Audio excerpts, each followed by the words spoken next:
Hey everyone, this is David. Welcome back behind the velvet rope. But let's just get right into it today because we are joined by the one, the only, just David. Ay, ay, ay, ay, ay. Let's talk about Beverly Hills for a few minutes and we can talk about some real life stuff. Do you guys like the recap that Sarah and I did? I think we're going to be recapping every Thursday Vanderpump Rules. So for all the people out there that say they don't want to watch it, all you guys, just tune in to my Thursday show with Miss Sarah, and we will recap everything for you. Hair is a mess this morning for everyone watching on YouTube. Welcome. We have little clips, but the only place to find this full show and 90% of the show is on Patreon right here because I love my Patreons. Happy Saturday, guys. As my ring light falls. I'm having a lot of issues here today getting started. What did you guys think of this past week of Beverly Hills? Let's break it down. I have some news that I don't think is going to be a popular opinion. And it's not just because she helped out Crystal, but I don't know. Annemarie is kind of growing on me. I know you're all gonna have something to say about that. But Annemarie is growing on me. I'm gonna be honest with you. She's growing on me. It's not just because she helped Crystal. She's doing the job. Like, it's hard to come into a group. I mean, let's not forget my unpopular opinion that I also liked Diana Jenkins, kind of. I just think it's hard to come into this group. Like, let's give people a chance. We don't give people a chance in Jersey, and we don't really give people a chance here. Let's give Annemarie a chance. I think she's getting another season. I hate to break it to everyone. I really do. I think she's doing the job. Remember when you all thought Crystal was going to be fired the first season?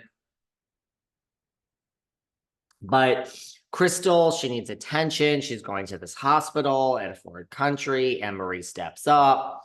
Then they go into the church. Erika's really in her feelings. Oh my God. Erika is in her feelings over these earrings. No one has reached out to her. Look, we don't bring something up. This is going to come back. We haven't heard the last of these earrings. Something is going to come up where, later in the season. I don't think Erika's over this. So that's that.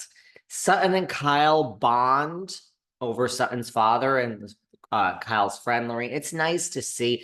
I mean, look, you're still on a pause in the real world with each other.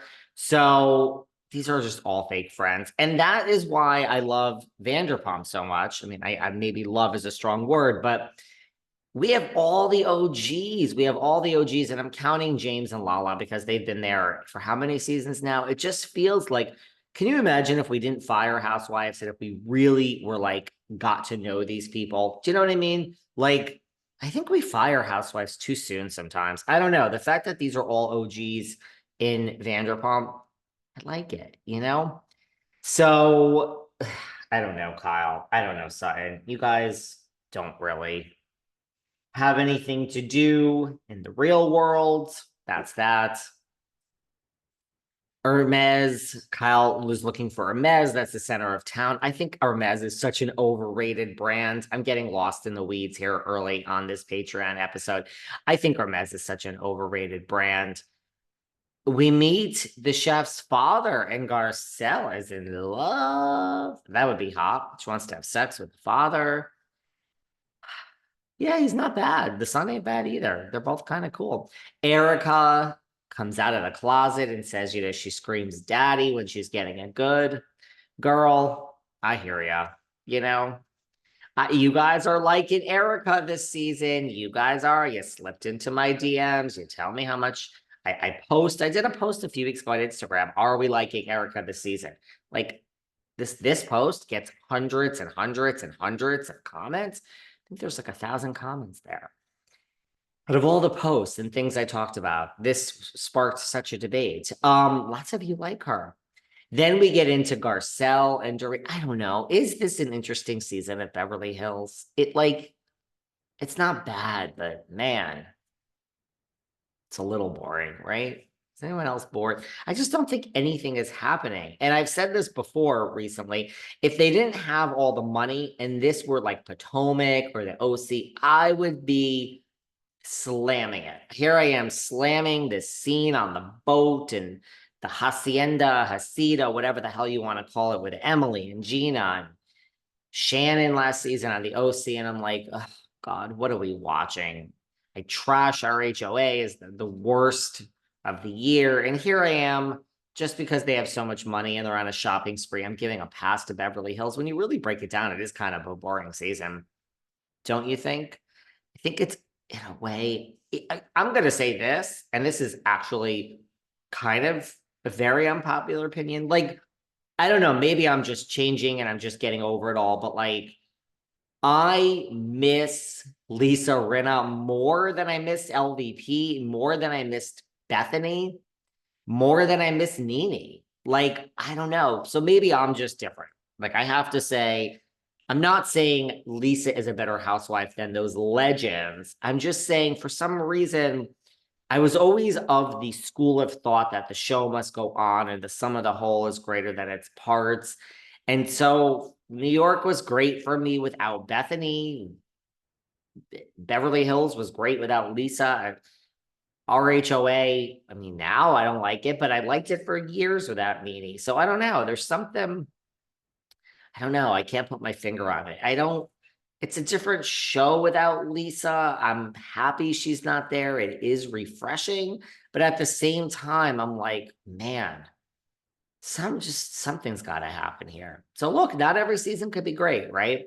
We get into Garcelle and Dorit. They kind of hash it out. First, I'm like, oh God, here we go again. I can't have this same conversation again. I can't have another esophagate. I can't have another puppygate. I can't have another Munchausen's.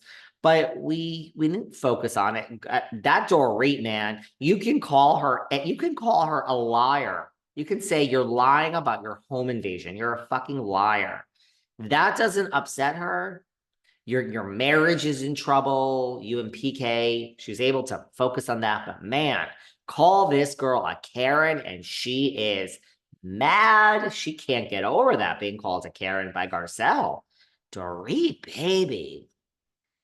I mean, that's the first time you've been called a Karen, girl? Wow. Then she opens up that she was, she's not sheltered and she's Israeli, and people when she was young said, you're Israeli, you have horns. So she grew up where people were telling her she had horns. Can't make this shit up. I mean, everyone says Sutton is so kooky. Why don't people see how kooky Dorit is? No shade. I actually like kooky people. But, Garcelle was happy she shared, and they just kind of came to a conclusion. They like worked it out. So that's nice, right? I mean, again, this isn't last season with a Sprinter van meltdown with Kathy Hilton. So we're just, Kathy Hilton. Kathy Hilton makes an appearance at the reunion, guys. Wow, wow, wow. I did not see this coming. That excites me. Just fucking bring Kathy back.